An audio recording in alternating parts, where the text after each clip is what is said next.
दोस्तों ज्योग्राफी का एक मोस्ट इंपॉर्टेंट क्वेश्चन है। एमआरटीएस की अवधारणा क्या है, इसके लाभों एवं चुनौतियों की विवेचना कीजिए। एमआरटीएस की अवधारणा क्या है, इसके लाभों एवं चुनौतियों की विवेचना कीजिए। ठीक है। Mass rapid transit system, mass rapid transit system की अवधारणा क्या है, इसके लाभों एवं चुनौतियों की विवेचना कीजिए। ये जो क्वेश्चन है बहुत ज्यादा इंपॉर्टेंट, इसको आप पहले विभागी मार्क कर लीजिए, क्योंकि ये क्वेश्चन आपके एग्जाम में पूछा जाएगा। चाहे 5 नंबर में पूछे या फिर 15 नंबर में पूछे, लेकिन ये क्वेश्चन पूछा जाएगा। ठीक है। इस तरह क्वेश्चन कई बार एग्जाम में पूछा जा चुका है, तो इस बार भी पूछा जाएगा। और एक बात तो आपको हम और बता दें कि ज्योग्राफी में आप सोचेंगे कि सेम सेम क्वेश्चन पूछ दे, जैसा कि यहाँ पर लिखा हुआ है उसी तरह से आपके एग्जाम में पूछ दे, तो ऐसा नहीं होता है। ये पॉलिटिकल साइंस या फिर हिस्ट्री नहीं कि सेम सेम क्वेश्चन पूछ दे। ज्योग्राफी में हमेशा क्वेश्चन को घुमा के पूछा जाता है या फिर अलग पूछा जाता है। अगर आप वीडियो को पूरा देखते हैं, अगर चीजों को आप समझते हैं, तभी जाकर के खुद से लिख पाएंगे, नहीं तो फिर नहीं लिख पाएंगे। सोचेंगे कि सेम सेम हम जहाँ यहाँ पर जिस तरह से लिखाए हैं वही अक्षर आप सेम सेम वर्ड लिख देंगे तो नहीं लिख पाएंगे। इसलिए हम बोल रहे हैं कि पहले समझिए, उसके बाद खुद से इसको लिखिए। ठीक है। आज का जो आपका क्वेश्चन है वो है एमआरटीएस की अवधारणा क्या है, इसके लाभों एवं चुनौतियों की विवेचना कीजिए। ठीक है। इस क्वेश्चन को आज हम लोग समझने वाले हैं। चलिए शुरू करते हैं। इससे पहले अगर आप लोग चैनल पर नए तो आप लोग चैनल को सब्सक्राइब जरूर कर लीजिएगा। चैनल को सब्सक्राइब जरूर कर लीजिएगा। ठीक है। ताकि आने वाले जो भी सेमेस्टर है, आने वाले जो विषय बचे हैं आपके, वहां पर आप बेहतर तरीके से तैयारी कर सके और एग्जाम में अच्छे से लिख करके अच्छे मार्क्स ला सके। साथ ही में अपने दोस्तों को भी इसको ज्यादा से ज्यादा शेयर कीजिए, ताकि वे लोग भी तैयारी कर सके और अच्छे मार्क्स ला सकें। चलिए शुरू करते हैं आज के क्वेश्चन के आंसर को, इसकी भूमिका को समझते हैं। कहा जा रहा है कि तेजी से बढ़ते नगरीकरण और जनसंख्या वृद्धि के कारण महानगरों में यातायात की समस्या एक गंभीर रूप धारण कर चुकी है। जैसे जैसे नगरीकरण बढ़ रहा है, वैसे वैसे जनसंख्या वृद्धि हो रही है। ठीक है। और जिसके कारण महानगरों में यातायात की समस्या भी गंभीर रूप धारण कर रही है। मतलब वहां पर जाम लग रहा है, एक्सीडेंट ज्यादा हो रहे हैं। ठीक है। इस तरह से बहुत ज्यादा गंभीर समस्या हो रहा है। कहा जा रहा है कि सड़कों पर वाहनों की बढ़ती संख्या, प्रदूषण, ट्रैफिक जाम और समय की बर्बादी ने नगरीय जीवन को प्रभावित किया है। जो सड़कों पर वाहन की बढ़ती संख्या है, सड़क संख्या बढ़ कैसे रही, क्योंकि सभी के पास अपना निजी कार हो गया, निजी वाहन हो गया। ठीक है। इसके कारण सड़कों पर लोग अपने अपने कारों को, अपने अपने गाड़ियों को, अपने अपने वाहनों को पहुंचाते हैं, ले जाते हैं, आना जाना करते हैं। ठीक है। जिसके कारण प्रदूषण ज्यादा होता है, ट्रैफिक जाम ज्यादा लगता है और समय की बर्बादी ज्यादा होती है इन कारणों से, जिसके कारण नगरीय जीवन को प्रभावित किया जाता है, जिसके कारण नगरीय जीवन प्रभावित हो रहा है। आगे इसमें कहा जा रहा है कि इन इन समस्याओं के समाधान के लिए MRTS, mass rapid transit system की अवधारणा विकसित की गई है, जो बड़े शहरों में तीव्र, कुशल और पर्यावरण मित्र परिवहन का एक आधुनिक माध्यम है। ठीक है। मास रैपिड ट्रांजिट सिस्टम इसलिए लाया गया ताकि इन सब चीजों से छुटकारा मिल सके। इस अवधारणा को इसलिए विकसित की गई जो बड़े शहरों में तीव्र, कुशल और पर्यावरण मित्र परिवहन का एक आधुनिक माध्यम है। ठीक है। एमआरटीएस। तो ये अपने इसकी भूमिका को समझ लिया। आगे हम लोग इसकी अवधारणा को भी समझेंगे। ठीक है। कि एमआरटीएस का अवधारणा क्या है, ये जो मास रैपिड ट्रांजिट सिस्टम है इसका अवधारणा क्या है। कहा जा रहा है कि एमआरटीएस का पूरा नाम है मास रैपिड ट्रांजिट सिस्टम या जन तीव्र परिवहन प्रणाली। जन तीव्र परिवहन प्रणाली यह ऐसी शहरी परिवहन व्यवस्था है जिसमें एक साथ बड़ी संख्या में यात्रियों को कम समय, कम दूरी और अधिक गति के साथ एक स्थान से दूसरे स्थान तक पहुंचाया जा सकता है। क्या तो कम समय में ज्यादा दूरी तक और अधिक गति से एक स्थान से दूसरे स्थान तक पहुंचाया जा सकता है। इसीलिए यह अवधारणा बनाया गया एमआरटीएस का। ठीक है। ताकि वहां पर भीड़ को कम किया जा सके, एक्सीडेंट को कम किया जा सके, प्रदूषण को कम किया जा सके। ठीक है। बहुत सारे कारण जो थे उसको कम करने के लिए अवधारणा बनाया गया एमआरटीएस का। चलिए शुरू करते हैं। इसका जो मुख्य उद्देश्य है उसको देखते हुए, इसका एमआरटीएस का जो मुख्य उद्देश्य है वह है, इसका उद्देश्य निजी वाहनों पर निर्भरता को कम करना और सार्वजनिक परिवहन को अधिक सुलभ और विश्वसनीय बनाना। ठीक है। मुख्य इसका जो एमआरटीएस का जो मुख्य उद्देश्य है वो क्या है, तो इसका निजी वाहनों पर निर्भरता को कम करना। जैसे कि लोगों के पास निजी वाहन है, अगर मेट्रो अच्छा हो जाएगा, ठीक है, अगर रेलवे लाइन अच्छा हो जाएगा, जो सरकारी बसें हैं वो अच्छी हो जाएगी, तो जो निजी वाहनों पर निर्भरता है वो कम होगा। सार्वजनिक परिवहन को अधिक सुलभ एवं विश्वसनीय बनाना है। जो सार्वजनिक परिवहन है उसको अच्छा, बेहतर करना और उसको विश्वसनीय बनाने का एक काम करता है। इसका पहला उद्देश्य एमआरटीएस का। इसका जो मुख्य रूप है, मुख्य रूप देख लीजिए। एमआरटीएस के अंतर्गत मुख्यतः metro rail, light rail transit, ठीक है, लाइट रेल ट्रांजिट, रैपिड बस ट्रांजिट और मोनोरेल जैसी प्रणालियां आती है। मोनोरेल। एमआरटीएस का जो तीसरा अवधारणा है वो है संचालन की विशेषता। संचालन की विशेषता, यह प्रणाली प्रायः विद्युत चालित, स्वचालित, नियंत्रण युक्त और नियत समय सारणी पर चलने वाली होती है। मतलब क्या है, तो यह प्रणाली प्रायः कैसे, तो विद्युत चालित होती है, मतलब इलेक्ट्रिक से चलता है। ठीक है। लाइन से चलता है, स्वचालित, नियंत्रण युक्त होता है, खुद से चलने वाला होता है, मतलब रोबोटिक सिस्टम से हो सकता है, और नियत समय सारणी, मतलब जो तय समय है उस पर चलने वाली होती है। तीसरा जो चौथा जो इसका अवधारणा है एमआरटीएस का, वो है भारत में उदाहरण। भारत में इसके उदाहरण को देख सकते हैं, Delhi metro, Kolkata metro, Mumbai metro, Bengaluru metro, Jaipur metro, आदि एमआरटीएस के प्रमुख उदाहरण हैं, जहां पर कम समय में ज्यादा लोगों को एक साथ एक स्थान से दूसरे स्थान तक पहुंचाया जाता है। ठीक है, एमआरटीएस का मुख्य जो उद्देश्य वो यही है ताकि कम समय में कम प्रदूषण के साथ, कम नुकसान के साथ एक स्थान से दूसरे स्थान तक लोगों की भीड़ को ले जाया जा सके। ठीक है, और निजी वाहनों पर जो निर्भरता है लोगों का उसको कम किया जा सके, जो सार्वजनिक परिवहन है उस पर विश्वास जो बढ़ाया जा सके। ठीक है, एमआरटीएस के लाभ को समझिए, जैसा कि आपके क्वेश्चन में पूछा गया कि एमआरटीएस के लाभ और चुनौतियों को बताइए। एमआरटीएस के लाभ क्या है उसको देख लेते हैं। कहा जा रहा है कि एमआरटीएस आधुनिक शहरी जीवन के लिए अनेक प्रकार से उपयोगी सिद्ध होती है।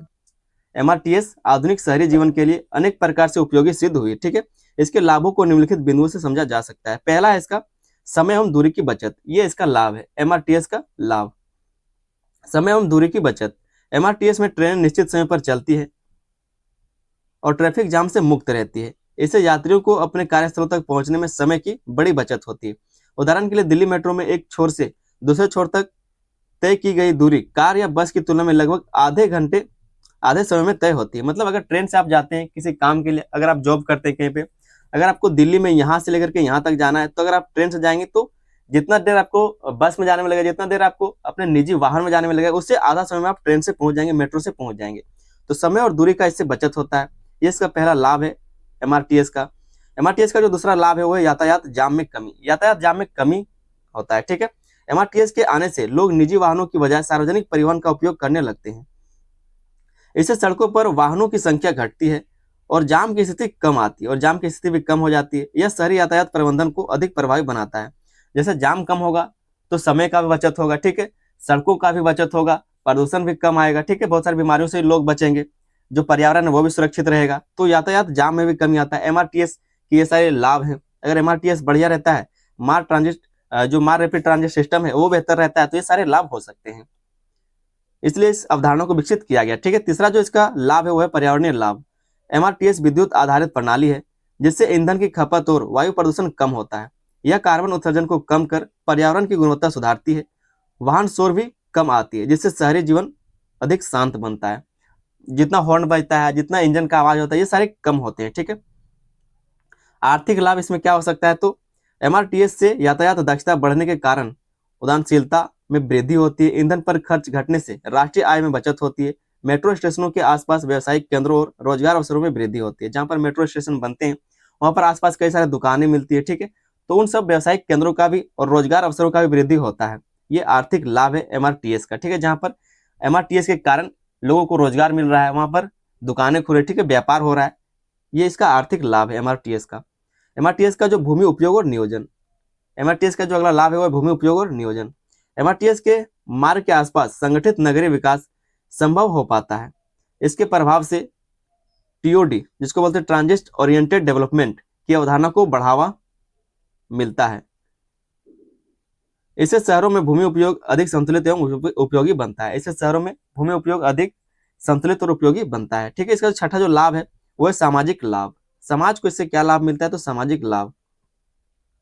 एमआरटीएस जन सामान्य के लिए सुरक्षित है, आरामदायक और सुलभ परिवहन उपलब्ध कराता है। महिलाएं, बुजुर्ग और विद्यार्थी भी आसानी से यात्रा कर सकते हैं।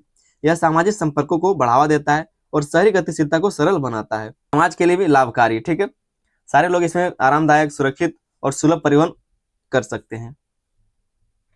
आगे हम लोग एमआरटीएस की चुनौतियों को समझेंगे। एमआरटीएस की चुनौतियां, लाभ को देख लिए, आगे चुनौतियों को समझते हैं। एमआरटीएस जितनी उपयोगी है उसे संचालन और विस्तार में उतनी ही चुनौतियां भी है। उपयोगी उससे ज्यादा चुनौती भी है। इन चुनौतियों को निम्नलिखित रूप से समझा जा सकता है। पहला जो इसका चुनौती है एमआरटीएस का वो है उच्च लागत की समस्या।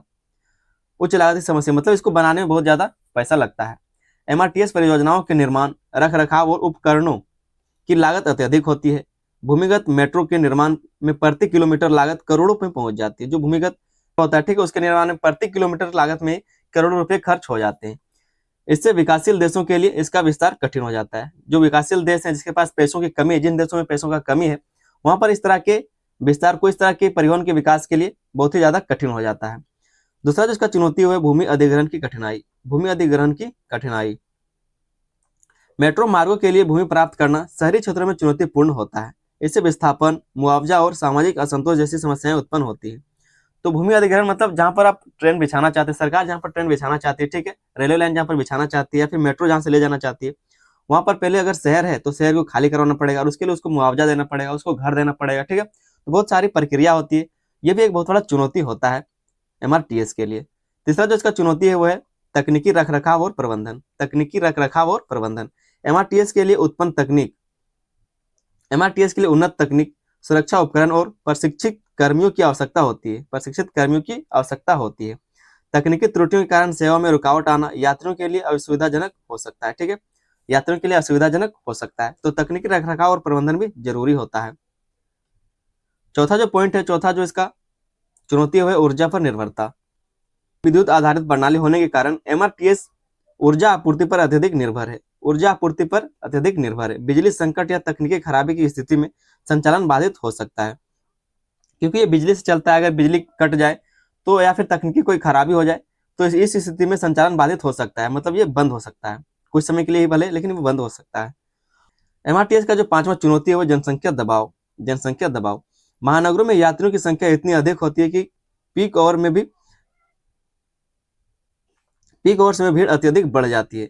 इसे यात्रा के दौरान असुविधा और सुरक्षा समस्याएं उत्पन्न होती है। मेट्रो में देखेंगे जो रेल है, जो ट्रेन है, उसमें आप एक बोगी में पूरा भर भर के लोग भर जाते हैं, ठीक है, पूरा ठूस ठूस के लोग भरे हुए रहते हैं, बिल्कुल मतलब धकेल के गेट बंद करना पड़ता है। इस तरह से मेट्रो में जो गए हैं उनको ये बात पता होगा, ठीक है। तो उस तरह से लोगों को भर दिया जाता है, तो जनसंख्या दबाव बढ़ जाता है। ये भी एक चुनौती है, जहां पर 100 लोगों का जगह होता है वहां पर 400 लोग घुस जाते हैं। इसका अगला जो चुनौती है वित्तीय घाटा और किराया निर्धारण। वित्तीय घाटा और किराया निर्धारण, एमआरटीएस की आय प्राय उसके रखरखाव खर्च को पूरा नहीं कर पाती। यदि किराया बढ़ाया जाए तो गरीब वर्ग इसका उपयोग नहीं कर पाता और घटाया जाए तो घाटा बढ़ता है, मतलब दोनों तरफ से घाटा है सरकार का। अगर खर्च बढ़ा दिया जाए तो जिसके लिए ये बनाया गया वो लोग उपयोग नहीं कर सकेंगे, और अगर खर्च कम किया जाए तो सरकार को घाटा लग जाता है, ठीक है। घाटा कैसे लगता है ये तो सरकार को ही पता होगा। जैसे कि मेट्रो में आप देख पा रहे हैं कि 100 लोगों का जगह था और हम अभी बताएं कि 400 लोग घुस जाते हैं, तो वो बिना टिकट के तो नहीं घुसते होंगे, ठीक है, उनके पास पास रहता होगा। तो कैसे घाटा लगता है वो सरकार को ही पता होगा। आगे हम लोग इसके निष्कर्ष को देख लेते हैं। निष्कर्ष में कहा जा रहा है कि अंततः कहा जा सकता है कि एमआरटीएस आधुनिक नगरीय परिवहन का रीढ़ स्तंभ है, जिसने महानगरों के यातायात तंत्र में क्रांतिकारी परिवर्तन लाया है। यद्यपि इसकी लागत, प्रबंधन और जनसंख्या दबाव जैसी चुनौतियां हैं, फिर भी यह परिवेष्टि से सुरक्षित, समय बचत और आर्थिक रूप से उपयोगी परिवहन प्रणाली सिद्ध हो रही है, ठीक है। तो इस तरह से इसको निष्कर्ष में आप लिख सकते हैं। उम्मीद करते हैं क्वेश्चन का आंसर अच्छे से आपको समझ में आ गया होगा। चैनल पर नए तो आप लोग चैनल को सब्सक्राइब जरूर कर ले। प्लेलिस्ट का लिंक हम बना दिए, प्लेलिस्ट से जाकर के आप लोग तैयारी शुरू कीजिए। प्लेलिस्ट का लिंक जो अपने दोस्तों में शेयर कीजिए, ठीक है, प्लेलिस्ट का लिंक अपने दोस्तों में शेयर कीजिए। चलिए दोस्तों, मिलते हैं अगले वीडियो में, तब तक के लिए धन्यवाद। जय हिंद।